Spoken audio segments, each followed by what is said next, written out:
আলাইকুম, কেমন আছেন সবাই? আশা করি সবাই ভালো আছেন। আমিও ভালো আছি আলহামদুলিল্লাহ। আমি Taskina Nazneen Murmi, Shimur memorial north south school and কলেজের পক্ষ থেকে ইংরেজি ক্লাসের জন্য আপনাদের সামনে হাজির হয়েছি। আমি আজকে কেজি ইংরেজি ক্লাস নিব। ক্লাস শুরু করার আগে প্রতিদিনই আমরা এই মহামারী বিষয়ে আপনাদের কিছু সচেতনতামূলক কথা বলি। আজ আবারও বলছি, বাবুরা বাসায় আপনারা আছেন, শুধুমাত্র টেলিভিশন, কম্পিউটার, মোবাইলের সামনে বসে থাকলে চলবে না। হালকা ব্যায়াম করতে হবে, এক্সারসাইজ করতে হবে, পাশাপাশি খাওয়া দাওয়া করতে হবে। আর কি করতে হবে? একটু রোদে যেতে হবে ভিটামিন ডি আমাদের শরীরে লাগানোর জন্য, কারণ ভিটামিন ডি আমাদের রোগ প্রতিরোধ ক্ষমতা বৃদ্ধি করে। আর যত তাড়াতাড়ি আমরা সুস্থ থাকবো, যেভাবে আমরা নিজেদেরকে সুস্থ রাখবো, তত তাড়াতাড়ি আমাদের পৃথিবীটাও সুস্থ হয়ে যাবে। আমরা আবার সামনাসামনি বসে ক্লাস করতে পারবো। বাবুরা, এর আগে আপনাদের আমি কিছু কথা বলেছি সচেতনতামূলক, আরো কিছু বলেছি আপনাদেরকে, প্রভাবস বলেছি। কি বলেছিলাম? Honesty is the best policy. আজকে নতুন এটা শেখাবো। তার আগে আমরা গত ক্লাসে বলেছিলাম always speak the truth, don't tell a lie, to err is human. সবসময় সত্য কথা বলবেন, কখনো মিথ্যা বলবেন না। আর মানুষ মাত্রই ভুল হয়, কিন্তু সেই ভুলগুলোর উপরে আমরা স্থির থাকবো না, ভুল বলে সেটা স্বীকার করবো। আজ বলছি honesty is the best policy, সততাই সর্বোৎকৃষ্ট পন্থা। বাবুরা, সততা কি? সততা হচ্ছে আপনি যখন কোনো একটা কাজ করবেন, সেটা যদি সঠিকভাবে করেন এবং নির্ভুলভাবে করার পাশাপাশি সেখানে কোনো ভুল ত্রুটি হলে যদি খুব সুন্দরভাবে স্বীকার করে নেন, কখনো মিথ্যা কথা বলবেন না, ছোটদের ভালোবাসা, বড়দের শ্রদ্ধা করা, আর সব সময় সত্যের পথে থাকা, সেটাই হচ্ছে সততা। তাহলে আমরা আজকে থেকে জেনে রাখলাম কি? Honesty is the best policy, সততাই সর্বোৎকৃষ্ট পন্থা। তাহলে ক্লাস শুরু করার আগে প্রতিদিনের মতো আমরা একটা রাইম করি। আজকে যে রাইমটা করব, সেই রাইমটার নাম লিটল বয় সানি। তাহলে সবাই দাঁড়িয়ে যান। Ready? 1 2 3 start. Little boy Sunny and little girl Bunny exchange their dresses and look so funny. আরেকবার করি। Little boy Sunny and little girl Bunny exchange their dresses and look so funny. ওকে বাবুরা, আশা করি সবাই আপনারা সুন্দর করে রাইমটা করেছেন। এবার চলেন আমরা শীটে চলে যাই। আজকে 12 তারিখ সোমবার, যে শীটটি আছে সেই শীটটি সবাই হাতে নেবেন, সাথে বোর্ড, ইরেজার, পেন্সিল।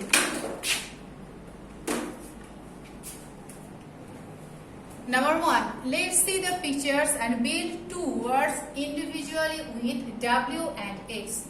W এবং X দিয়ে আমরা দুইটা কি করব? দুইটি করে ওয়ার্ড লিখবো, কিন্তু অবশ্যই ওয়ার্ড দুটো লেখার আগে আমাদের পিকচার দুটোকে আইডেন্টিফাই করতে হবে। তাহলে আসেন দেখি কোন দুটো পিকচার আছে। প্রথমেই যে পিকচারটা দেয়া আছে, দেখেন এটা কিসের পিকচার? এটা একটা জানালার পিকচার। আর জানালার ইংরেজি কি আমরা জানি? জানালার ইংরেজি উইন্ডো। জানালার ইংরেজি উইন্ডো। তাহলে ডাব্লিউ ফর পেলাম আমরা কি? উইন্ডো। আর পাশেই দেখেন এটা কিসের ছবি? একটি বোতল থেকে কি করছে? গ্লাসে পানি ঢালছে, অর্থাৎ ওয়াটার। পানির ইংরেজি ওয়াটার। তাহলে ডাব্লিউ ফর কি পেলাম আমরা? W for window, W for water. W for window, W for water. আসেন স্পেলিং করি। W-I-N win, D-O-W window. W-I-N win, D-O-W window. W-I-N win, D-O-W window. Window অর্থ জানালা। Water, W-A-T-E-R water. W-A-T-E-R water. Water অর্থ পানি। আসেন লিখে ফেলি। W-I-N win, D-O-W window. Water, W-A-T-E-R water. W-I-N win, D-O-W window, W-A-T-E-R water. এরপরে এটা কিসের ছবি? এটা খুব সুন্দর একটা পিকচার, তাই না? কিসের পিকচার বলেন তো? এটা একটা বাদ্যযন্ত্রের পিকচার, কাঠের বাদ্যযন্ত্র। এটার ইংরেজি কি? জাইলোফোন। তাহলে এক্স ফর কি পেলাম আমরা? জাইলোফোন পেলাম। আর এটা কিসের ছবি? এটা তো আমরা সবাই দেখেছি, তাই না? রঞ্জন রশ্মির ছবি। আর রঞ্জন রশ্মির ইংরেজি কি? X ray. তাহলে এক্স ফর না কি পেলাম? X for xylophone, X for X ray. X for xylophone, X for X ray. Xylophone, X Y Z, L O lo, P H O N E xylophone. X Y Z, L O lo, P H O N E xylophone. X ray, X hyphen R A Y ray, X ray. X hyphen R A Y ray, X ray. আসেন আমরা লিখে ফেলি। Xylophone, X Y Z, L O lo, P H O N E, xylophone. এরপরে কি লিখবো? X for X-ray. X-ray লেখার সময় দেখেন এক্স এর পরে কিন্তু আপনারা হাইফেন দিতে ভুলে যান। X hyphen R A Y, X-ray. X-ray অর্থ রঞ্জন রশ্মি। তাহলে আমরা ডাব্লিউ ফর পেলাম উইন্ডো, ওয়াটার, এক্স ফর পেলাম জাইলোফোন, এক্স-রে। Number 1 finish. এবং এখন number 2, write the Bengali meaning of the following ওয়ার্ডস। এই ওয়ার্ডগুলোর কি লিখবো? আমরা বাংলা অর্থ লিখবো। তাহলে প্রথমে এই ওয়ার্ডগুলো পড়ে নেই। W I N win, T O W, window. Window অর্থ জানালা। উইন্ডো অর্থ জানালা। বর্গীয় জয় আকার যা, দন্ত নয় আকার না, ল আকার লা, জানালা। বর্গীয় জয় আকার যা, দন্ত নয় আকার না, ল আকার লা, জানালা। বর্গীয় জ আকার যা, দন্ত ন আকার না, ল আকার লা, জানালা। বাবুরা, আকারের ওপরে কিন্তু আপনারা অবশ্যই পূর্ণমাত্রা দিবেন না, অর্ধমাত্রা দিবেন। তাহলে উইন্ডো অর্থ কি পেলাম আমরা? জানালা। W A T E R, water. Water অর্থ পানি। ওয়াটার অর্থ পানি। প আকার পা, দন্ত নয় রস্বইকার, পানি। প আকার পা, দন্ত নয় রস্বইকার, পানি। প আকার পা, দন্ত নয় রস্বইকার, পানি। ডাব্লিউ ফর কি পেলাম? এটা উইন্ডো। উইন্ডো অর্থ জানালা। আবার ডাব্লিউ ফর ওয়াটার। ওয়াটার অর্থ পানি। এরপর xylophone, X Y L O P H O N E, xylophone. Xylophone অর্থ কাঠের বাদ্যযন্ত্র। এই বানানটা কিন্তু একটু বড়, তবুও আমরা যদি একটু ছোট করে লিখি তাহলে কিন্তু ঘরের মধ্যে হয়ে যাবে। তাই এটা লেখার সময় একটু ছোট করে লিখতে হবে। হ্যাঁ, আমরা একদম ধার থেকে লিখবো যেন লেখাটা ঘরের মধ্যে হয়। কাঠের, কয়ে আকার, ঠ একার, বয় শূন্য র, কাঠের বাদ্যযন্ত্র।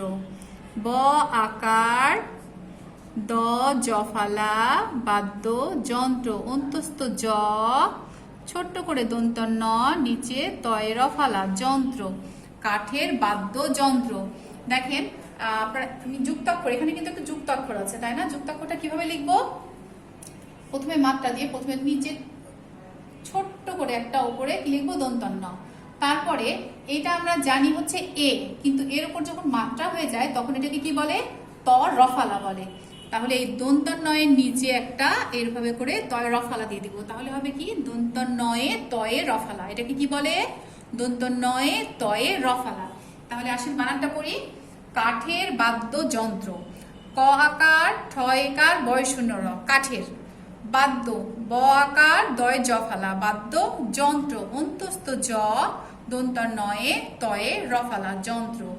আবার করে ক আকার, ঠ একার, বয় শূন্য র, কাঠের বাদ্য, ব আকার, দয় জফালা, বাদ্য যন্ত্র। অন্তস্থ জ, দন্ত নয়ে তয়ে রফালা, যন্ত্র। কাঠের বাদ্য যন্ত্র। এই বানানটা কিন্তু বারবার পড়বেন যেন খুব সুন্দর করে মুখস্থ হয়ে যায়। আর বারবার একটি সাদা পাতায় বারবার লিখবেন, পুরো খাতা ভরে লিখবেন, তাহলে আর ভুল হবে না। এক্স আর এ ওয়াই রে, এক্স-রে। এক্স-রে অর্থ রঞ্জন রশ্মি। এক্স-রে অর্থ রঞ্জন রশ্মি। র ইয় বর্গীয় জয়ে যুক্ত দন্ত ন, রঞ্জন রশ্মি। র তালব্য শয়ে ময়ে যুক্ত রস্বইকার, রশ্মি। এখানে কিন্তু দুইটা যুক্তাক্ষর আছে। ইয় বর্গীয় জয়ে যুক্ত যেটা, সেটা কিভাবে লিখবেন দেখেন। আমরা জানি যে ইয়োর মাত্রা হয় না, তাই না? ইয়োর কি মাত্রা হয়? হয় না। তাহলে এভাবে যদি লিখেন আপনারা, এভাবেও হবে, কিন্তু এটা ছাড়াও লেখা যায় কিভাবে দেখেন। ঠিক বর্গীয় এইভাবে করে ইয়োর মতো নামায়ে দিয়ে আমরা নিচের দিকটা করবো কি? বর্গীয় জয়ের মতো। তারপর এই জায়গাটা ইয়োর মতো করে দিব, আর এখান থেকে বর্গীয় জয়ের যেটা লেজ বের হয় সেই লেজ বের করে দিলাম। তাহলে হয়ে গেল। দেখেন দুইভাবেই লেখা যায়, এভাবেও লেখা যায়, এভাবেও লেখা যায়। ইয় বর্গীয় জয় যুক্ত এভাবে। আর কি বললাম আমরা? রশ্মি বানানে আছে তালব্য শয় ময় যুক্ত। সেখানে কিভাবে লিখবো? প্রথমে ছোট্ট একটা তালব্য স করবো, তারপর এই নিচ থেকে এখানে এরকম করে ময়ের মতো করে দিয়ে ওপরে তুলে দিব। তাহলে হয়ে গেল কি? দেখেন এখান থেকে মাত্রা হবে তালব্য শয় ময় যুক্ত, কিন্তু এটাতে কিন্তু মাত্রা হবে না। ইয় বর্গীয় জয় যুক্ততে মাত্রা হবে না।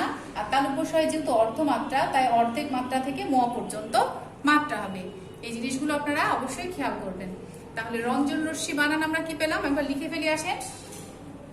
বয় শূন্য র,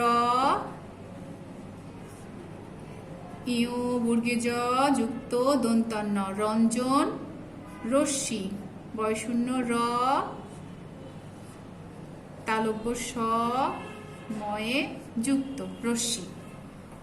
রঞ্জন রশ্মি, বয়শূন্য র, ইয় বর্গীয় জয়ে যুক্ত, দন্তন্য, রঞ্জন রশ্মি, র তালব্য শয়ে ময়ে যুক্ত, রস্বইকার, রশ্মি, রঞ্জন রশ্মি। আরেকবার বলেন, র ইয় বর্গীয় জয়ে যুক্ত, দন্তন্য, রঞ্জন রশ্মি, র তালব্য শয়ে ময়ে যুক্ত, রস্বইকার, রশ্মি, রঞ্জন রশ্মি। তাহলে আমরা পেলাম উইন্ডো অর্থ জানালা, ওয়াটার অর্থ পানি, জাইলোফোন অর্থ কাঠের বাদ্যযন্ত্র, এক্সরে অর্থ রঞ্জন রশ্মি। নাম্বার 2 আমাদের কমপ্লিট। এবার number 3, mention any 4 parts of your body in English. আমাদের বডি পার্টসের মধ্যে যে কোনো 4টি বডি পার্টসের নাম এখানে ইংরেজিতে লিখতে হবে। তাহলে বডি পার্টস কোনগুলো? আমরা এটা কি, এটা আমাদের একটা বডি পার্টস, হাত, তাই না? তারপর মাথা, চোখ, নাক, কান, ঠোঁট, গাল, আর্স, এগুলো সবগুলো আমাদের বডি পার্টস। তাহলে যে কোনো 4টি বডি পার্টসের নাম আমরা লিখতে পারি। আচ্ছা, আমার সাথে এখন তাহলে 4টা বডি পার্টসের নাম পড়ে। হেড, HEAD, হেড, হেড অর্থ মাথা, HEAD, হেড, হেড অর্থ মাথা। HAND, হ্যান্ড, হ্যান্ড অর্থ হাত, HAND, হ্যান্ড, হ্যান্ড অর্থ হাত। LIP, লিপ, লিপ অর্থ ঠোঁট, LIP, লিপ, লিপ অর্থ ঠোঁট। NOSE, নোজ, নোজ অর্থ নাক, NOSE, নোজ, নোজ অর্থ নাক। তাহলে কোনটা আমরা 4টা পড়লাম? Head, hand, lip, nose. এটা ছাড়াও কিন্তু আপনারা যে কোনোটা লিখতে পারেন, শুধু স্পেলিং ঠিক হচ্ছে কিনা সেটা খেয়াল করবেন। হেড, HEAD, হেড, হেড অর্থ মাথা। হ্যান্ড, HAND, হ্যান্ড, হ্যান্ড অর্থ হাত। এবার লিখবো লিপ, LIP, লিপ, লিপ অর্থ ঠোঁট। নোজ, NOSE, নোজ, নোজ অর্থ নাক।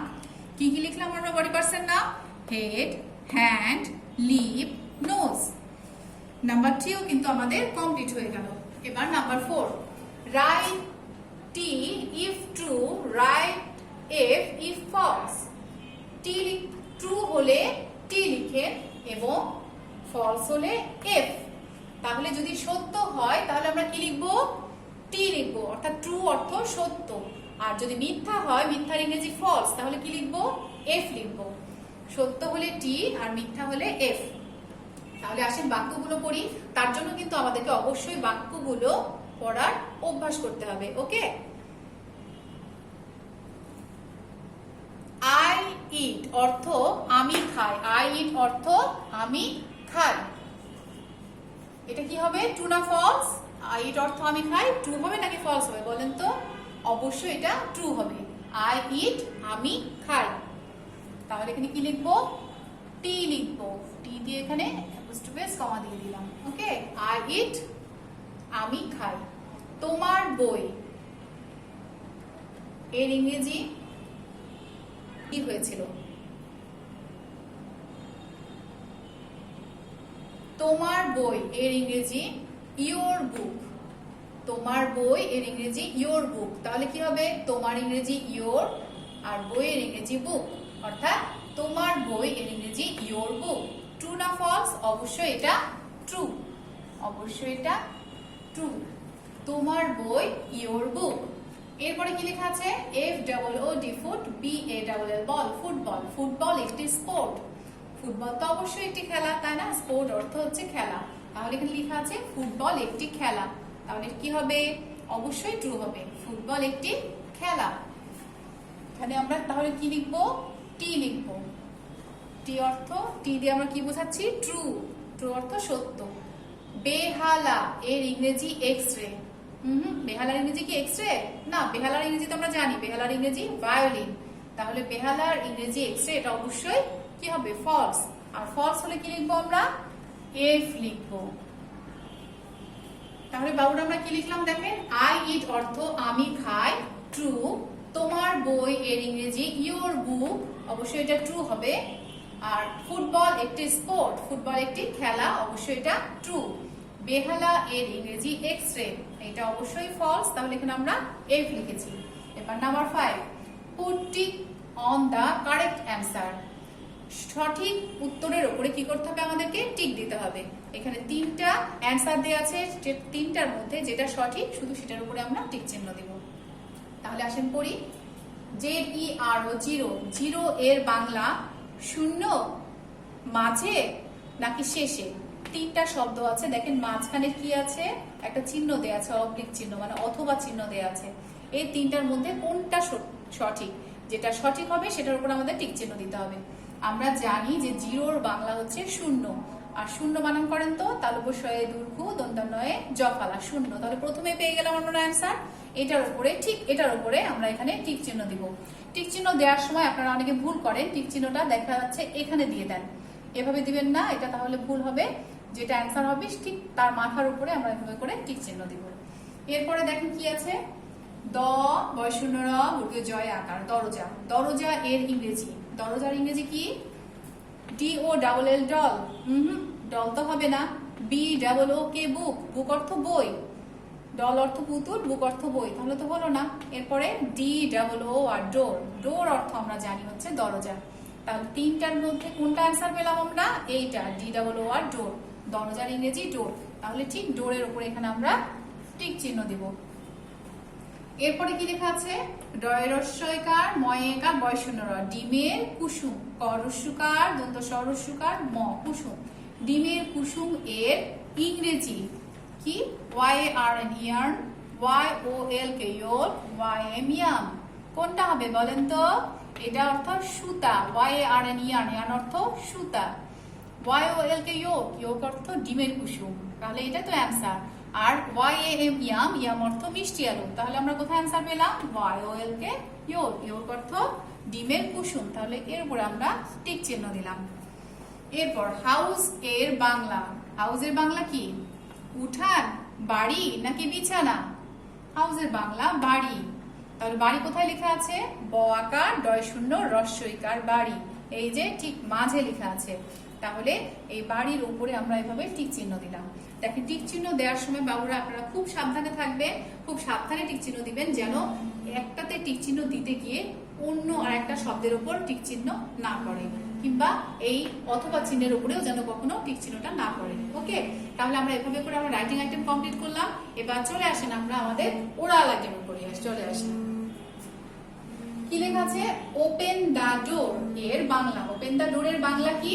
দরজাটি খোলো। ওপেন অর্থ খোলা, আর ডোরের ইংরেজি আমরা জানি দরজা, তার দা দিয়ে হচ্ছে টি বোঝায়, তাহলে কি হবে? ওপেন দা ডোর এর বাংলা হবে দরজাটি খোলো। ওপেন দা ডোর, দরজাটি খোলো। লেটার W দ্বারা দুইটি ওয়ার্ড, W দ্বারা দুইটি ওয়ার্ড আজকে আমরা কি কি শিখেছি? Water, window, WATER water, WIN win, DOW window, water window. তোমার আসনে যাও, তোমার আসনে যাও এর ইংরেজি কি হবে? তোমার আসনে যাও এর ইংরেজি go to your seat, go to your seat. তোমার আসনে যাও কি হবে? Go to your seat. তোমার আসন, যাওয়া অর্থ যাওয়ার ইংরেজি গো, আর তোমার আসন অর্থাৎ ইয়োর মানে হচ্ছে তোমার, আর সিট অর্থ হচ্ছে আসন, তাহলে গো টু ইয়োর সিট, তোমার আসনে যাও। তোমার আসনে যাও এর ইংরেজি গো টু ইয়োর সিট। কাঠের বাদ্যযন্ত্র রঞ্জন রশ্মি এর ইংরেজি, কাঠের বাদ্যযন্ত্র এর ইংরেজি জাইলোফোন, আর রঞ্জন রশ্মির ইংরেজি এক্স রে। তাহলে আমরা কি কি পেলাম? কাঠের বাদ্যযন্ত্র এর ইংরেজি জাইলোফোন, রঞ্জন রশ্মি এর ইংরেজি এক্স রে। বাবুরা, তাহলে এবার আমরা রাইমটা করি। লিটল বয় সানি, সবাই দাঁড়ায় যান, এভরিবডি স্ট্যান্ড আপ। আরেকবার করি। Little boy Sunny and little girl Bunny exchange their dresses and look so funny. বাবুরা, আশা করি শীটটি খুব সুন্দর করে আপনারা কমপ্লিট করেছেন আমার সাথে। যদি কোথাও কোনো সমস্যা থাকে, বুঝতে না পারেন, তাহলে বারবার ভিডিওটি দেখবেন, বা কোনো সমস্যা থাকলে অবশ্যই মিসকে ফোন দিবেন। সবাই ভালো থাকবেন, সুস্থ থাকবেন, আবারও দেখা হবে আপনাদের সাথে। ততক্ষণ পর্যন্ত আল্লাহ হাফেজ।